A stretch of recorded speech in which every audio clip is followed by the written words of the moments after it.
এই যে মিটমিট করে তাকানো ভিডিওটি দেখছেন, এটি মেরিনা স্যান্ড বেতে বিস্ময়কর একটি শিল্পকর্ম, যা প্রথমত দেখে আমি হতভম্ব হয়ে গিয়েছিলাম, দাঁড়িয়ে গিয়েছিলাম কিছুক্ষণ।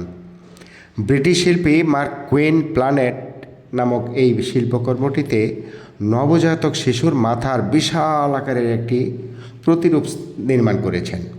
এতে মাথাটি একাধিক ভঙ্গিতে চোখ খুলছে আবার বন্ধ করছে, যা জীবনের দুইটি অবস্থাকে আসলে নির্দেশ করে।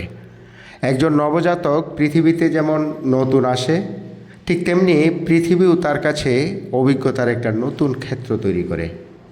এটি শুধু একটি শিল্পকর্ম নয়, এটি একটি দর্শনও বটে। শিশুর মাথাটি ভারসাম্যহীনভাবে ছোট্ট একটি পয়েন্টে ভর করে দাঁড়িয়ে আছে, অর্থাৎ মানুষের অস্তিত্বটাই হচ্ছে ভঙ্গুর ও ভারসাম্যহীন।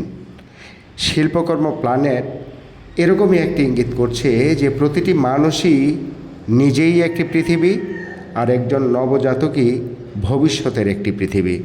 সেই ভবিষ্যৎ পৃথিবীর এই প্ল্যানেটে দাঁড়িয়ে এই ভিডিওটি করলাম এবং আমি নিজেও প্ল্যানেট হয়ে গিয়েছিলাম কিছুক্ষণ।